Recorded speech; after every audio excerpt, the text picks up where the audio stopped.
So welcome back to Symposium of Wild Hearts. I'm here today with my friend, an amazing soul, Sarah Durham Wilson. She's a writer and she's written for magazines like Rolling Stone, GQ, Vanity Fair. But after her initiation, she became a true mouthpiece and a vessel for the divine feminine and the dark goddess. And lately it's been the maiden to motherhood journey because she's a new mom. Do you still consider yourself a new mom? That's cool that you asked that. Kind of, and not really. Like the Okay. initiation has been like fire, So. I wondered. She's a relatively new mom, but Yeah. a powerful soul. So one thing that I've been doing at the beginning of these is just giving people a moment to get centered. And I thought what we do, because we're talking about really the path to darkness is liberation, is just to close our eyes. So if you can, we're going to go into that dark place that we all can do, that inner space where even if there is a storm going on outside, if you look hard enough, there's a place that's still and it's calm and it's loving and it's warm. We're just searching for that place.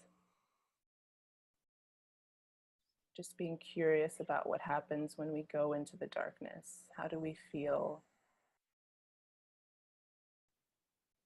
And using our breath as a tool to navigate through any discomfort.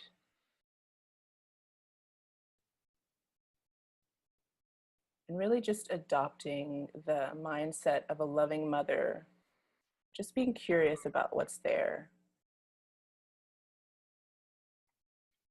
The same way you would treat a child or your lover or someone that you really care about.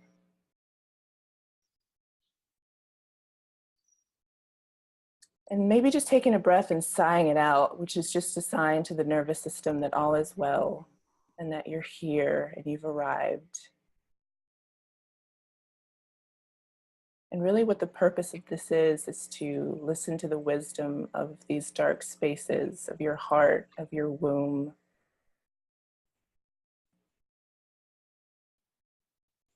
And if you need more time here, feel free to pause it and take as much time as you need. For the rest of us, let's take 2 deep belly breaths together and just sigh it out. So breathing in, deep sigh out. Let's do that one more time. Breathing in, deep sigh. And when you're ready, just fluttering your eyes open and coming back to here and now.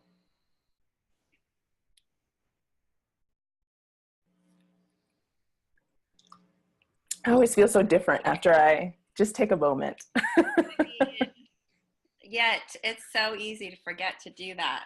I know. I'm going to attack this problem full of all this anxiety. Exactly. Instead of like getting into this space, which took like, I don't know, a minute, 2 minutes. At most. So instead of doing your bio, which people can totally find beneath here, what I've been doing with people is doing this fun little like 11 questions. I'm just going to call it 11 questions. It's kind of like 20 questions, except there's no rhyme or reason to what I'm asking. And it's really just like, let your subconscious take over. So like, as soon as I ask, you answer. You don't need time to think about it. It's just like whatever comes. It's just a good way to get the energy flowing and for people to get to know you. So, okay. You ready? Yeah. The first one's a fill in the blank, and it's women just wanna. Do I have to go really fast or like? Yeah, just like whatever comes. Well, what came to me was fuck, because it's so repressed, like we're not supposed to. I love it. I love it. Nature's just like having sex everywhere around me. So I guess I'm just thinking we're all in the mood. Exactly. Yeah. No, I love that. Okay. What was Collie's first word? Well, like only one word is. Or whatever. Just like whatever. Do you dare? Is Ooh. Like, damn, that's so good. Okay. Where do you feel most alive? My heart. What's another word for wild? Organic. What's a secret talent you have? Oh, finding the spirituality in 80s and 90s movies. Oh my God, I love it. I want to do that with you. What's the weirdest thing about motherhood? Um, Weirdest. I mean, that's such a good question. It's pretty weird. I guess that like, oh, there's so much. The weirdest thing. Uh, I guess this is how unweird it is. It's the most natural fucking thing on the world. I love it. Why are you so relieved? That I left him. Mm. Why are so many people afraid of the dark? I don't know. It's so sad. Because they're afraid of themselves. Mm. Tell me a secret. I genuinely want to live in a school bus. I love it. I love it. That's a secret that's ready to come out. There you go. It's ready to live outside of you. What sound does a squirrel make? Crunch, crunch. How does your heart feel right now? Happy to be with my friend. Awesome. Thank you. 11 questions. That's great. It's so classy magazine in the 90s. I love it. I felt like it was a better way to start than being like, and this is Sarah's bio, because we're gonna like relevant even. Yeah. We're gonna get into your story, and let's start with pre-awakening. For those who haven't heard this, for those who don't know, back in the days when you were writing and maybe you thought it was your dream gig that you got, let's start there with who you were, how you were feeling, what was going on in your life. Okay, so my mom was a music journalist. And now my mother she was writing for Glamour in New York City when she found out she was pregnant with my sister and me. We're twins. Uh-huh. And she just landed her dream gig, and then she's having twins. And I always felt bad, like I had cut off, because we were not planned. Mm-hmm. I always felt like I cut off her dream for her. So I always wanted to live it for her, but I was unconscious to that. I just wanted to impress her, and I wanted her to love me. And so I decided I was going to be a magazine journalist, but then I was obsessed with music. So I decided I was going to work for Rolling Stone. And I remember telling her that, and her saying, because she and my dad always wanted to keep me safe. And so to keep people safe, you have to be like, shoot much lower, don't go after dreams, and then you'll be safe because you won't risk anything, you know? And so she said, shoot lower. I remember that. She said that there's like only a few magazines women can work at, and you live in a small town in Virginia, and just, that's not a good plan, you know?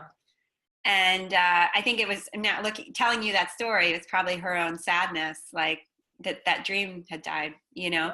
Yeah. And so, so then I worked. She died my senior year in high school. She was sick for 4 years. And I blindly went to the state school that she had worked at and just sort of drank for 4 years, waiting until the day I graduated, when I hopped a ride with somebody and went into Rolling Stone and demanded to talk to somebody, and they tried to send me away like a million times. And I finally found the managing editor, and he said I was so annoying, and he's like, if I take you out for coffee, will you go away? And I said, yeah, if you take me out for coffee. And I got a job. Wow. And I did think it was my dream.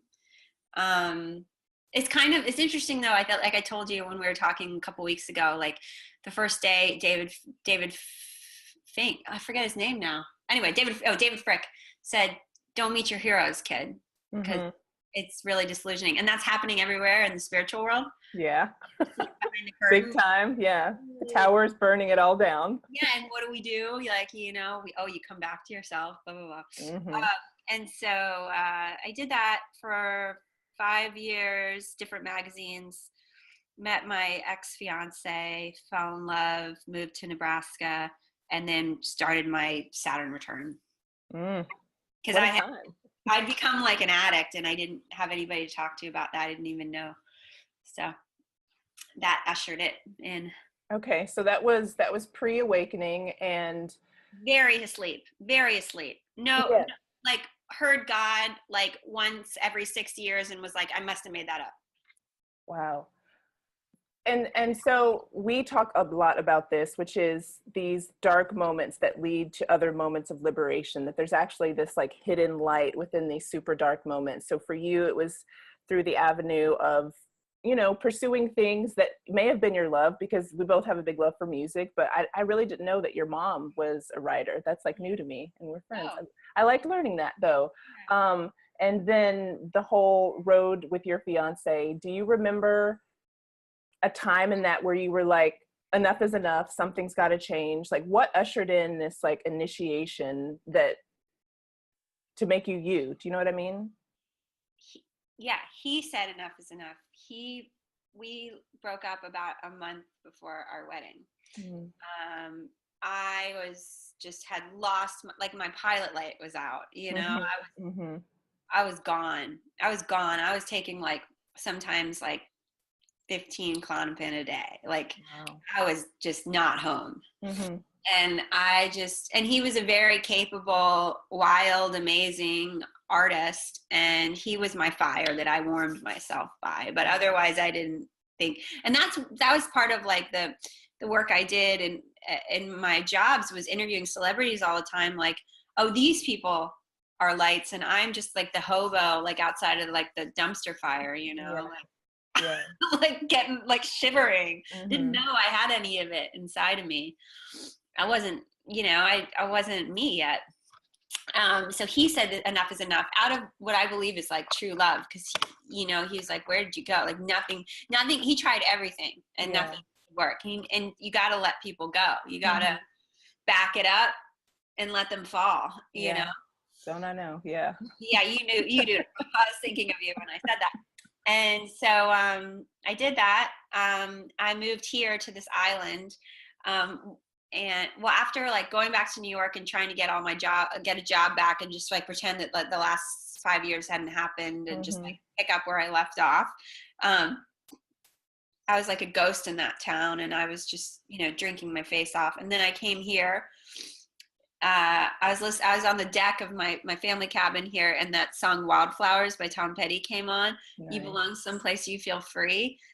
And for a moment, life paused. Like, you know, this is a message, and I didn't really believe in those yet. But I was like, it really felt like that song came on for me, and and I tried to tell people that, and they were like, whatever, because I didn't have any spiritual friends or anybody to have a conversation with about spirituality.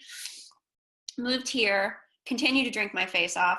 One night, and take pills. One night one morning I woke up next to a guy and I didn't know, and he was like the third guy I didn't know, like, did we have sex? Like, just like sleeping with strangers, because I just wanted them to all be Tim, you know, and missed him so badly, and just grief. And the grief that was cracking me open, it was the grief of my mother too, but I didn't, because I started to take Xanax, and the first Xanax I ever had was at my mother's funeral, you know, when I started to do like the ugly heaving cry, and people were like, oh, you don't have to do that. You can take something. Yeah.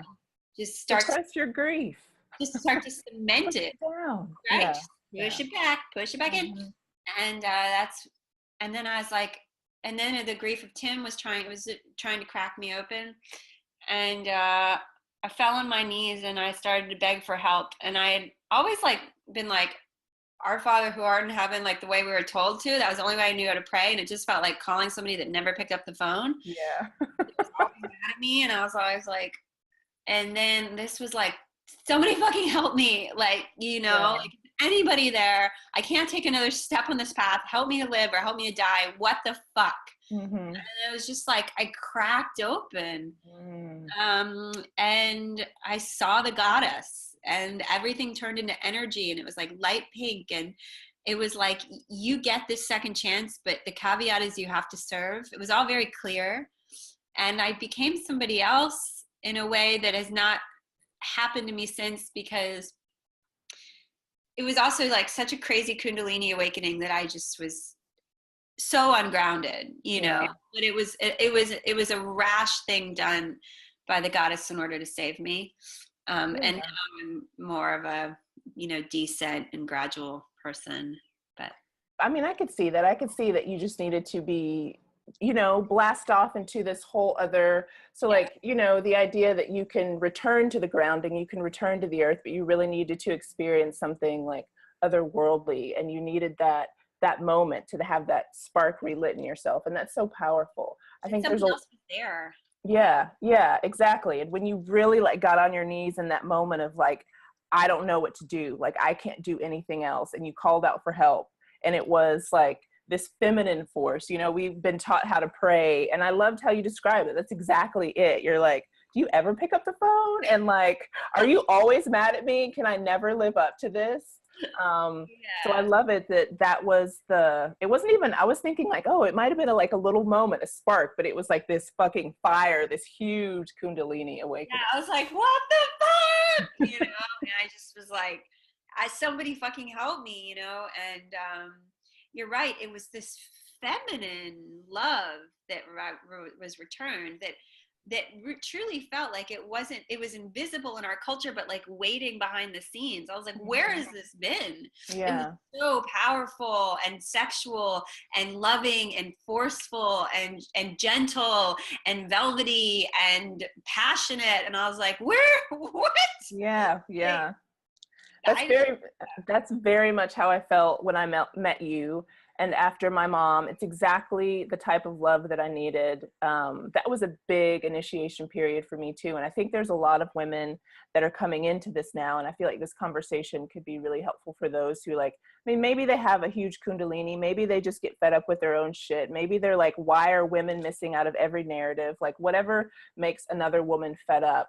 Like, I hope there's something in this conversation like feeds them and plants a seed for them, because that's absolutely what meeting you did. And just watching you like, I don't know, this like power that lived through you. I was like, wow, like if she can be on this path, like I can do it too. And there's so many little things you said when we first met, that really just like, I mean, I knew that women had been missing from this narrative, but it really made me dive in deeper. So what was it like for you having that experience, not having like real, I don't even, spiritual friends, just whatever, people who understood life in a different way to help guide you? Like, where did you go from that huge explosion into the next thing?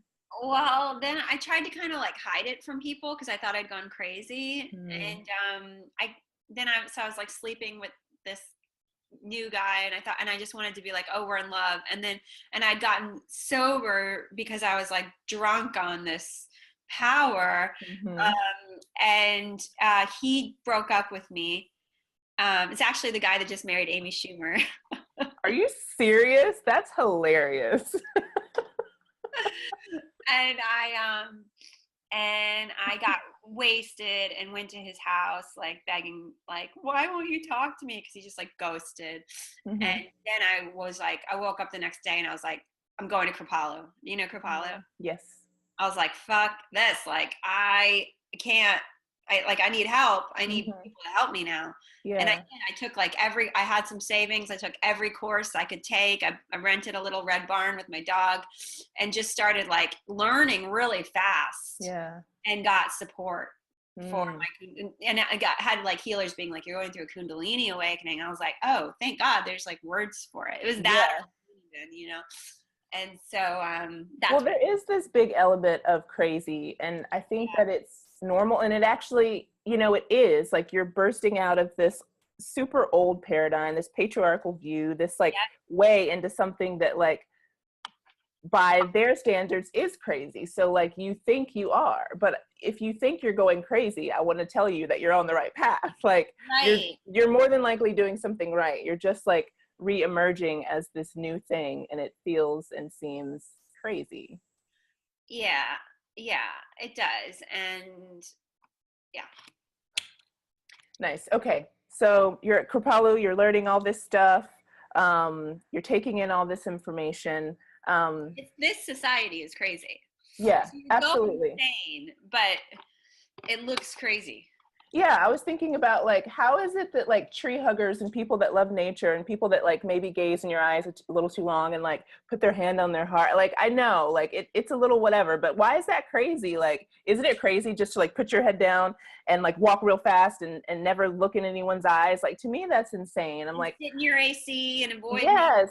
Avoid, And yeah. like, I'm just like, I even like have some of these beliefs in me still, and I'm like, how insane is this? Like these like people that love I mean, I'm one of those people really, and like if I were just gonna let my freak flag fly, I would always be staring at people and like, you know, kids just like that's how you take in information, you know, like we could all stand to just like stare at each other a little more without being like, what the fuck are you looking at, you know, or like Yeah. whatever. I had this um I had this crone come up to me in the grocery store today, and she's kind of grabbed me and started talking to me because like she's in that really cool crone place of like, I ain't got no time to waste, and Uh-huh. if you think I'm crazy, who the fuck cares? I don't fucking Yeah. care what you think of me, And she heard me saying like that I want to convert this school bus, and she comes up to me and she's like, I'm gonna live in an RV. She's like, why do we think we need all this stuff? It's crazy. And I was like, yeah, I think it's crazy. I was like, I like no stuff. I like 3 outfits and Uh-huh. and a dog and a baby, like, It's too and she much. was like, yeah. And, she just started, it's just amazing. Like when you get to a certain frequency, how you attract like people that are just speaking your fucking language. And she's like, they're calling you crazy, right? That you want to move into a school bus. I was like, you have no idea. Mm. And she's like, yeah, they're calling me crazy. She's like, but this is crazy. Like all this shit. Exactly. Exactly. So yeah. I have a question and I think it'll be helpful to people. Do you think well, first of all, why is it so important for women to go through this initiation, this welcoming of the darkness, this understanding of our cycles? Like, why should women care? Like, I know that there's a ton of people who already understand this, but for those who are new, who are walking into this, why care? Oh, because it's the feminine, which is the repressed part of you, which is like, I'm in the maiden to mother transition. It's the transition of instead of reaching out, it's the great reaching in, the great descent into the places that have been repressed, the cries that we, the places we had to mask and repress to survive as children. So that's the passage for me. Is it's pulling up and out of the dirt and the dust, the little girl that like when she said stuff, people would say, no, that's wrong, or you can't do that. Now it's like, now that I'm the mother, I can say, you can do whatever you want, just be safe, like, call me when you get there. Yeah. Like, whatever the fuck you want, and be yourself, because that's how I'm going to raise Ava. So the little me that didn't get to do that needs to get to do that too, so she doesn't ever get jealous of Ava or repress Ava because she couldn't do what she wanted to do. So for me, it's like darkness is going to happen all the time. Like, that's what you thought was going to happen didn't happen. Your expectations, you're going to get sick, someone's going to hurt you, whatever it is. And you get to flip the script and say darkness and light are inseparable. Darkness is a messenger from the light. Exactly. So like, what's happening here? And it's an invitation to slow down. It's an invitation to hear the unheard, like not just what, you think, it's to see the unseen. It's really an invitation to go behind the scenes. It's an invitation to become magical. It's an invitation into the mystic. It's an invitation into the goddess within yourself. This is all the light, the distraction, everything we can see, material. And this is the dark, the unseen. Just like you said, close your eyes and go into the dark. That's where you hear God. Yeah. The dark is where God lives, in my opinion, just as much as she lives in the light. She lives in the dark, and there's this whole other dreamscape that is only for, the brave, the intuitive, the mystical, the magical people that know there's something more, that the believers live in the dark, I love it. And for those who are willing to get a little uncomfortable. And it's not because it's always so uncomfortable in the dark. It's just that we're so used to this, the more sunshiny aspects of life and the more masculine aspects of life, getting into that, into your intuition and things that you really have to feel that you can't touch. It's like so foreign to so many people, but it's such a rich, alive space yeah. It's like closing your eyes and walking that way, and you're like your sensitivities get stronger. You know, your powers get stronger. You know, Yeah. I remember once after ayahuasca, I looked down at my hands, and there was this like beautiful light coming out of them, and I realized that that's always there. Yeah. It's not like the Aya made that happen. It's just made me sensitive to seeing it, and it's like it's kind of like returning to that place where it's not just what you can see, it's what you can't see, and you become more one with that part of your life. And that's a really important part, you know. I mean, becoming a mom, I had to really, you know, this inner journey that I'm talking about into the depths is a journey into ourselves, and that's where our intuition lies, only within. So which is really our psychic powers, which I had to get, they grow exponentially because I'm with this little being 24/7 who can't speak. So I have to intuit through energy, you know, what she needs. And I have to be one step ahead of her all the time because she's always falling or whatever. So I'm like, oh, this is going to happen. She wants that. And she's not saying a word, but I'm a big old magic wishing. Yeah. I love it. The same, I have, you know, I'm not a mom, but I've had the same relationship with animals, and it's just made me realize, wow, words are way overused. We could definitely go a lot more on energy and feelings.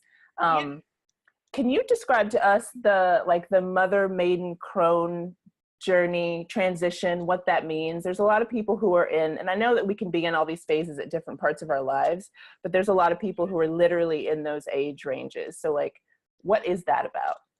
Yeah, just on the last thing you said, you know, animals and children or babies, they're the wisest beings we have, and they speak only in energy. It's such a different skill. Yeah. You know? It's so powerful. These can be really cheap and often misused. Exactly. And you can you've heard people just like saying this, but the energy is like, no, you just like, no, what you're saying is complete bullshit. Well, with my ex, like, he was such a manipulator of words. And if I'd ever stopped to be like, what's his energy really saying? I would have been like, you know, out the door. But I got Ava, so whatever. So Maiden Mother Crone is just like, you know, everything. Well, I dare say everything in the feminine can be traced back to the mother teacher of the earth. So like the earth and the moon, so waxing moon and spring are the time of the maiden, the beginning, the girl that is becoming. You know, spring is becoming summer, the waxing moon is becoming the full moon. The summer and the full moon is a time of great being, of like, you know, everything that has been like rushing to the surface, like the bursting forth, burst open, you know, like the bud that's pushing up through the dark earth bursts open in summer, right? And then this is the mother is such an important archetype to me because it's something my mother didn't get to enter herself. Just having children doesn't make you. The archetype is different. That's the physical mother. The archetype is to own one's power, to live fully rooted in source within oneself, aligned with goddess, aligned with the creation powers of the earth that all come from within you. Life moves through you in mother. Like it can feel like it's happening to us a lot when we're in maiden because we're not sovereign yet. We still have to rely on a lot of structures of support. And mother, we break those open. It's like the training wheels come off, the crutches come off, and it's like, you know, that it's the cage, you're out of the cage. And that's why it's a very important part. Like, you know, I haven't said Anana yet, but she's come through all of what I'm saying. That's when she rises back out of the underworld. And they told her, like, you're going to break all the rules and you're never going to come back from under there. And she said, just you watch, like, just like Mother Nature, I will return. And then when she comes out, she's like, nobody gets to tell me what to do anymore.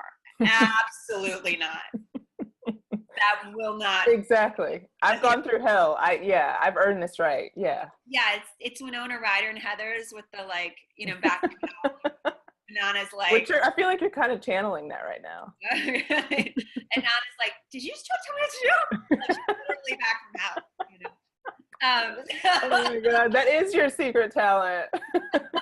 Yeah. So it is. I really want to start a blog with all my free time. You should, well, you should eventually put that in like all the good ideas that you have, because I haven't seen anything like that. That'd be amazing. Yeah. So Nana and Heathers. Yeah, and so then of course the leaves of the flowers start to fall. Our skin starts to sag. Yeah. The moon starts to wane, and we begin to fade a bit. Like at least externally, the life force is still very strong, and we move into crone, which is closer to death. Yeah. Knowing we'll return, but then there's that dark of the moon, which is death. It's the deep of winter, and then we return. But this amazing crone at the grocery store came up to me, because I am teaching Maiden to Mother right now, and she grabbed me and she said, "Live for your old woman." She said, "I knew when I was starting at 29, I started to live for who I am now. So when I look back, I didn't have any fucking regrets." I love that. She said, "I knew I was going to try everything as hard as I could, do everything as big as I could, because when I was this age, I wouldn't be able to. Yeah. And I didn't want me at this age to have any fucking regrets." And she said, "And I don't." And I love it. I so leaned in on that. I just was like, I know it's going to be good. I know it's going to be great. Yeah. Live for your old woman. I love it. And also listen to her, because the crone lives, so the Maiden's always in us, the Mother's always in us, and the crone is always in us.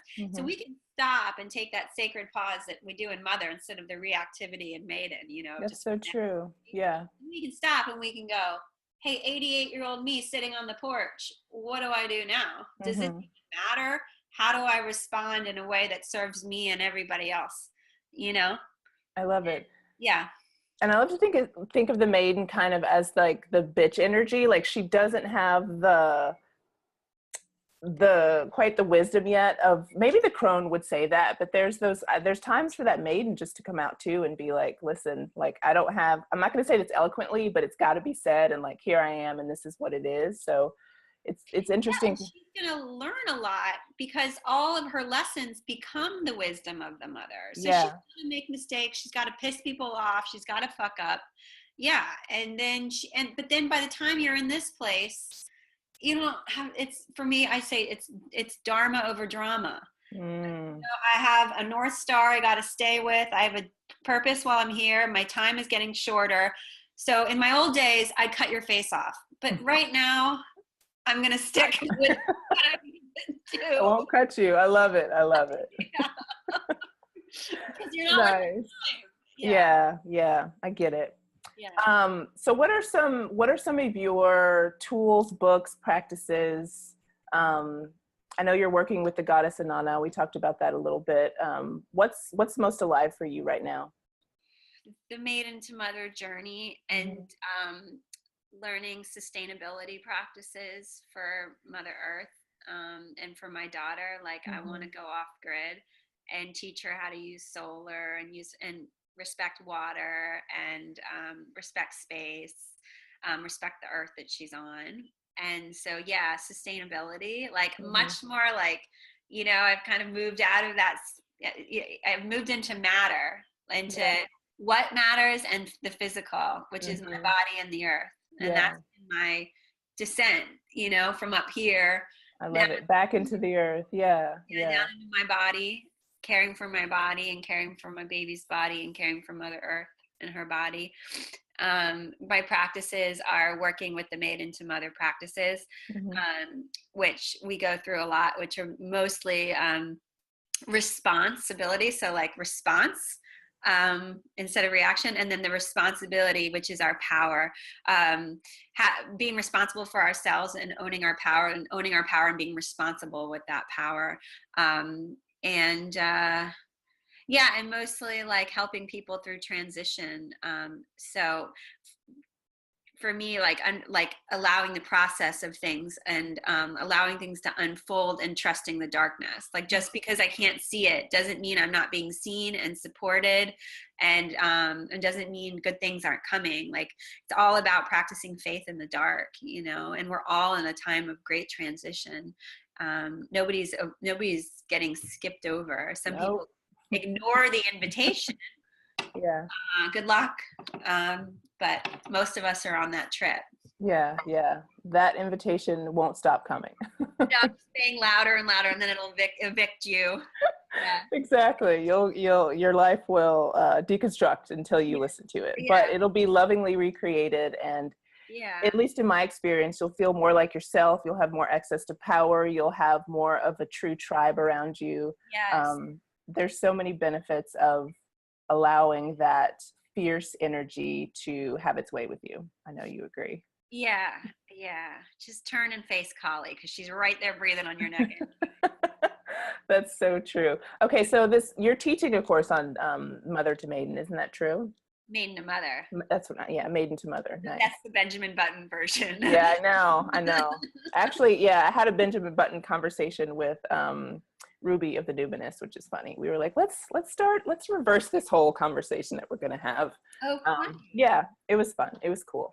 Yeah. Okay, so there's a question I want to ask you to wrap up, but before I do that, what wisdom, what advice, what's the word I'm looking for? Just if you were to, this was like a fine elixir that someone was going to drink. It's powerful, it's simple. How would you wrap up a conversation about darkness, liberation, the invitation?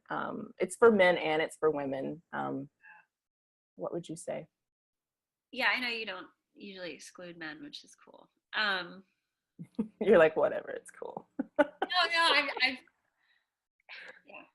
I mean, I don't exclude men. I like to invite men into the conversation that we're having. Like, it's definitely about this. Yeah. But I think it's important for men to witness this. Like, one of the most powerful tools in my marriage, even though I'm not married, was just like allowing my husband to be around other women, because we both had this idea that like, we were just in this bubble, you know, and he was like, you're this way, you know, and then he was around other women and he's like, oh, like there's, you know, like there's so much fierce wisdom to women. And like, the thing I do admire about him is that he just kept putting himself in situations to be around us. And one time, I just remember this so vividly, like some girl just had it out. He was a safe person to get mad at, because he's a very safe man to get mad at. And she was mad about something else, but he cheersed wrong and she just let him have it. He just like, he took it. We were in the car. He was like, feminine energy. He just kept saying that. And I'm like, yeah. You know, it's like the weather. She will come in and just like tear it up. And the sun just comes back up again. Like, anyway, total tangent. Gotta love it all though. Yeah. Yeah. Oh no, I mean, I've had a few men clients, but then it can get weird. It can, real quick. So. Oh goodness, real quick. On a dime. Yeah. So, and then you're like, I knew it. Yeah. Like, you know, back the truck up. So this is interesting because it's something I want to talk to you about in another time, because there's this woman that I talked to, and I think she's lovely, but I think that she's going through like deprogramming her spiritual bypassing, and bless her on that path, because it's an important one right now to get hip to like the rest of the world, you know? Yeah. But she said something really beautiful. There was a tragedy in her small town, and she got up the next morning to go out on a run, and she was listening to her pastor, and he did like a woman doing these podcasts. It was like a Unitarian pastor. And the woman said, okay, this has happened and we're all in pain, this pastor. So now what we have to do is we have to call it good so that good may come from it. Because it was terrible. Shit. Yeah, that's some like real grown-up crone talk. Yeah, so we're going to call this terrible fucking thing good in order to now call in the good from this, Yeah. right? Yeah. Mm. And you can see that happening all over the world, you know, Yeah. Yeah. that people come together, that people rise from the ashes. It doesn't take away the pain of what happened, No, but it no. takes some power back. Mm. That's so powerful. Yeah, it just made me want to just sit and be with that, because there's so much truth to that, and there's so much, at least within me, it just called like this deep respect for everything that is happening that's just like terrible, and we can't believe we're here, but that good can come from it, like if we're willing to be with it. So Even I the love that. small things in your day, like this is what I began with Box of Darkness about. Like if you're, you know, you get a flat tire, I'm going to call this good so good can come from it, you know? And then like the guy that comes to fix it, you know, becomes your boyfriend. Or, you know, like when my dad, like, and I get in a fight, I'm like, I'm going to call this good so good can come from it. And tends to, you know, we tend to get a little bit closer after that and see eye to eye more. Of course, the horrible stuff going on in the world, I am not for bypassing. Yeah. For allowing the pain, but what good can come from this? Yeah. Yeah. I love it. It's taking it a step further. That needs to be a bumper sticker. Someone needs to, people need to hear that. That's she said amazing. that, and I was like, that's the Box of Darkness. Yeah. Someone loved ones gave me a Box of Darkness. It took me years to realize this too was a gift. My ex-fiance leaving me, it almost killed me. It literally almost killed me. And then I became myself. Yeah. It took years, but it was the best gift anybody could have given me. Thank you for leaving me. I never would have said that. Yeah. I've said those words too. Yep. The question I'm asking everyone, it's the same question. It's kind of a way to wrap it all up is, and if you need more clarification, because some people just like jump right in and some people are like, well, help me a little. But the question is, what happens when we refuse to play by the rules?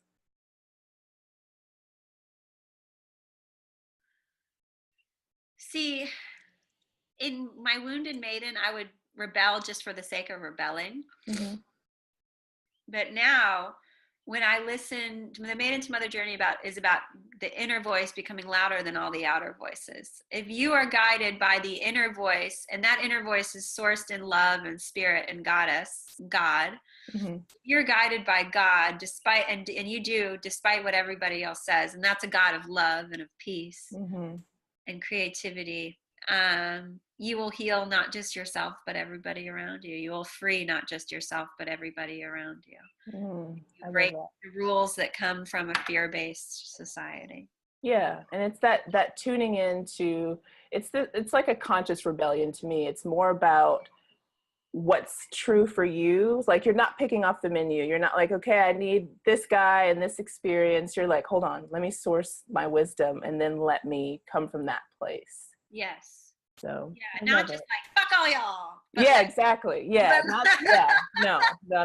But like, who wants to be living their life in reaction to someone their whole life? Like that's still about out there. It has nothing to do with like in here. Yeah, I just have to be careful now how I, like I have to make sure that like, because there's people in this world that are saying God told me to do this and it's something horrible. Yeah.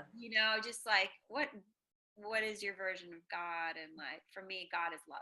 Yeah.